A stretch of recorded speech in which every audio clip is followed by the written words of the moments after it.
Assalamualaikum warahmatullahi wabarakatuh. Halo semuanya, di video kali ini aku mau ngajak kita semua mengenal lebih dekat salah satu tokoh besar Wali Songo, yaitu Sunan Giri, atau punya nama kecil Raden Paku, dan dikenal juga sebagai Prabu Satmata. Beliau bukan hanya seorang ulama, tapi juga pendidik, pemimpin, ahli fikih, dan tokoh yang pengaruhnya tersebar sampai luar Jawa, bahkan hingga Lombok, Makassar, Ternate, dan Madura. Sunan Giri lahir dengan kisah yang sangat mengharukan. Ibunya bernama Dewi Sekardadu, putri dari penguasa Blambangan. Ayahnya adalah Maulana Ishak, seorang ulama yang berdakwah di daerah timur Jawa.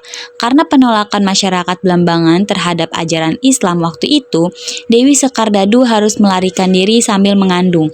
Dalam pelarian itu, ia melahirkan seorang bayi. Bayi itu ditaruh di peti kayu dan dilepas ke laut supaya selamat dari kejaran prajurit. Peti itu kemudian ditemukan oleh nelayan di Gresik. Di sini awal namanya Raden Paku, karena Paku itu artinya penegak. Kelak membuktikan bahwa beliau akan menjadi penegak agama Allah di Nusantara. Peti itu dibawa kepada seorang saudagar kaya sekaligus pemimpin pelabuhan Gresik, yaitu Nyai Gede Pinati. Beliau tidak punya anak, maka bayi itu dianggap sebagai karunia dan dirawat penuh kasih sayang.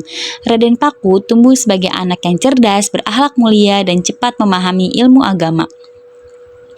Tidak berhenti di Gresik, Raden Paku kemudian belajar kepada Sunan Ampel di pesantren Ampel Denta. Beliau terkenal sebagai murid paling teliti dalam fikih. Lalu Sunan Ampel mengirimnya ke Samudra Pasai, pusat ilmu Islam terbesar di Asia Tenggara di saat itu. Di sini beliau belajar kepada ulama besar kayak Syekh Maulana Ishak, itu ayah kandungnya, dan para ulama fikih serta tasawuf. Sekembalinya dari Pasai, Raden Paku mendirikan pesantren besar di sebuah bukit di Gresik. Ya, tempat itu dinamakan Giri Kedaton, yang kelak menjadi pusat ilmu, pusat dakwah, bahkan pusat pemerintahan spiritual di Jawa Timur. Pesantren Giri terkenal dengan beberapa hal. Yang pertama, sistem pendidikannya yang sangat modern. Lulusan Giri dikirim ke seluruh Nusantara. Dan yang ketiga, Giri menjadi pusat fatwa. Sunan Giri sangat paham bahwa masyarakat Jawa suka permainan, nyanyian, dan cerita. Maka beliau membuat permainan anak bernuansa Islami seperti jelungan, jamuran, jublak suweng. Tapi di balik permainan itu ada pesan moralnya loh. Jangan rakus, jangan curang, kerjasama, dan percaya kepada Allah. Itu adalah pesan moral dari permainan-permainan itu.